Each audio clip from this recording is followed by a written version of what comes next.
Hello everyone, Manithral here, and welcome to the weekly update video. Now this week, it's another patch week. Kind of expected this, but we're kind of hoping for the one new PVM update, but it's not quite here yet. But it is a patch week and some announcements for this month and future. So, it says the final month of our latest Twitch Prime promotion is live until February 4th. You get the Umbral Bow, Staff, and Umbral Cloak along with other Umbral cosmetics if you haven't claimed it yet. It's pretty good, but this is, of course, if you are a Twitch Prime member, as well as, just linking your RuneScape account to it. So there is the LGBT plus History Month coming up. So to celebrate the LGBT plus History Month in February, Jaggeds will be inviting a few lucky players to visit the Jaggeds offices, where they'll be treated to an office tour, free lunch, and Q&A with J-Mods. So if you're interested in taking part of that, you can actually sign up on the main page for RuneScape.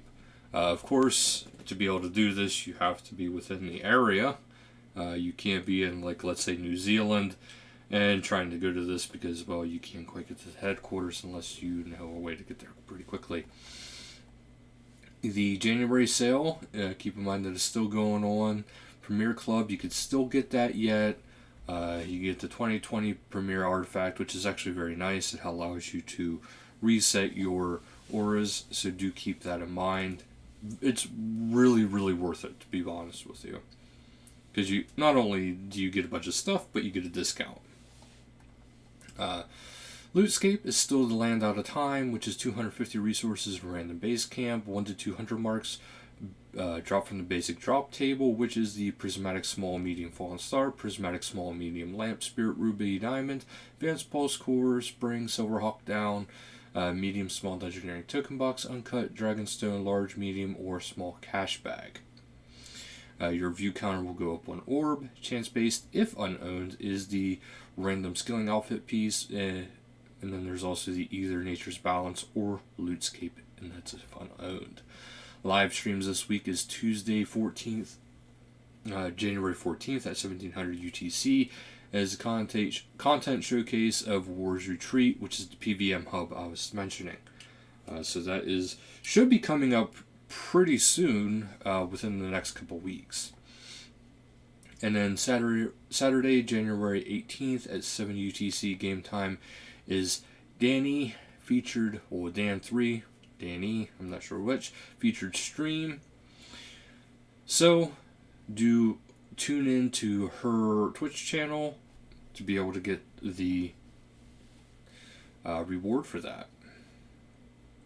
Otherwise, we're heading over to the patch notes, which they actually have a little bit of a different layout, and there is a lot of patch notes. There is a lot of patch notes, guys.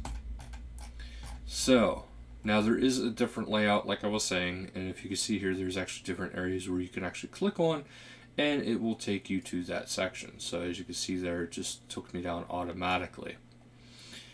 So the only thing, as always, guys, unless you guys tell me differently, I am going to be skipping the textual ones because, well, text, it's not really a big deal, I think, for most of us.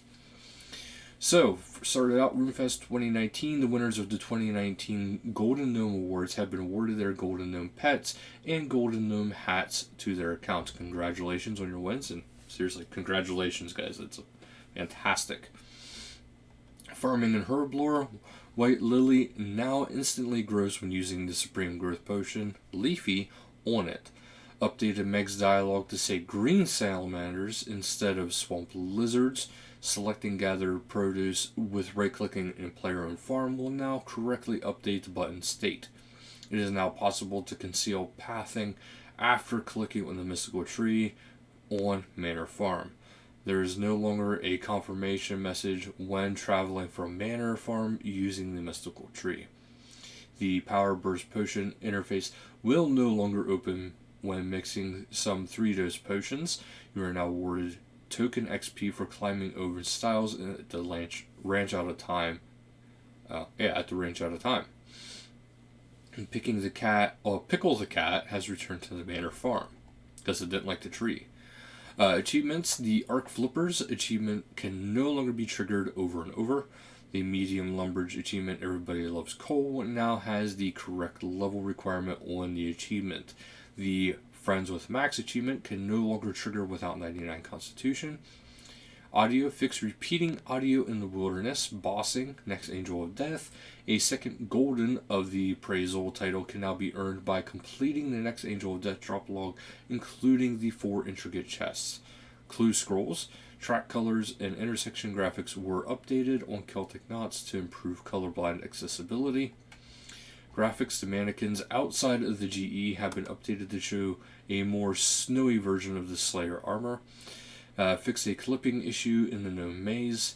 Fire model graphics have been updated by Ilswin and Illanud.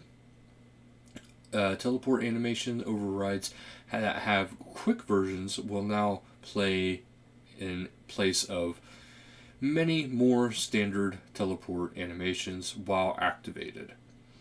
The Makeover Mage took a day trip to Anachronia Farm and decided to give General Bentnose a makeover. Bentnose no longer uses his old school model and has been replaced with a much more up-to-date model. Interface: when hovering over hooded QPC, it now says Hooded Quest Point Cape. Anti-poison, super anti-poison energy, super energy flask can now be consumed from the inventory within the bank interface. Any information pop-up now appears when attempting to get results of player report story voyage via the captain's log to point players back to their port to claim it. The bank in the elf camp will now show on the minimap after the completion of Deadliest Catch. The bounty hunter weapons will now display in their skill guides as before they were not there. You will find these weapons in their respective skill guides at level 87. You can now eat cooked bacon from within the bank interface. Click area for the world map exit button has been adjusted. There are now options preset when examining a Zygamite that is in the ground. Hovering over favorite items in currency pouch now shows tooltip. Right-clicking the search box on Diango's interface now comes up with search instead of enter personal message. A warning now appears when using the Karlanger teleport spell. Equipping Slayer helmet from the bank now has where in the options. When the Wilderness Sword 4 is equipped by the right-click option, teleport option, to the Warband camp will now appear. Previously, you had to unequip it first. Wow, is that weird? Premier Club Vault is no longer showing locked in the minigames tab for Premier Club's 2019 members. Updated some information on the Premier Club Vault minigame interface. Mobile: fixed mobile safe zones when examining objects, spells, and prayers. Improved pinpoint accuracy of markers on the world map. Fixed an issue that was preventing the region information section from changing when tapping on the island to view more information about it on the player-owned port Archipelago. I butchered that word, map. On the mobile, no longer names for items on tooltips are now being spread out across 2 lines instead of just one. Player examine interface now takes into consideration mobile notches in safe areas. Fix an issue with world map panels being partially cut off by the notch safe area. Modernize the checkboxes in the treasure hunter interface on mobile quest. Blue triangle key gained from the Salt in the Wound quest is now centered in the inventory slot. Quest journal now states that the High Priest of Sophinim can be found in the southern part of town, which is kind of nice. Monsters killed in Turiel and Spiria's special Slayer assignment without initially tagging them, such as Corrupted Shot, Blast, now count towards task completion. Turtles can now count towards Hunter Daily Challenges. Cooking potions can now be created via the use option. Players can no longer complete the Farming Daily Challenge early by gathering from and ill animal. Disassembling recolored Ranger boots now correctly awards fortunate components. That's a textual. Other, using World Event 1 token will no longer teleport players inside a rock during the Blonde Fire Festival. Players who had skilling items left over from Windtumber Warmer event will no longer be able to use them and continue to claim XP. Once they have been used up, the XP will stop. Crystal Geodes now have a chance to give Crystal Triskelion fragments both before and after completing the Roving Elves quest. Rainbow Aura Gaze token can now be searched bought on the Grand Exchange. Users will now receive an alert when trying to edit ribbons in combat. Player no longer disconnects from game when releasing skill champas from the Worn Equipment tab in the bank interface. The ship's biscuit is no longer tradable. Component bag tutorial messages have been updated. Can no longer escape/surge while wearing the Gobi mask. Fixed a pair of floor tiles north of Draenor, causing the player to move unexpectedly. Corrupted magic logs will no longer need to be manually used on the portable Fletcher. The Charming Imp can now collect or gather all variations of spirit gems when they are dropped as loot. That's actually pretty cool. It's no longer possible to get multiple scrolls from the Dying Knight at the entrance to the God Wars dungeon. Ottoman Store will now have enchanted notepaper instead of magic notepaper. Crossbow limbs no longer get equipped in the shield slot when equipping them from the bank. Adjusted clan members' anniversary messages to better account for calendar months and years, as well as adding a new 1 month anniversary message. Rainbow's End. It says a bug in the Fireworks Festival Treasure Hunter promotion allowed some players to reroll prizes indefinitely.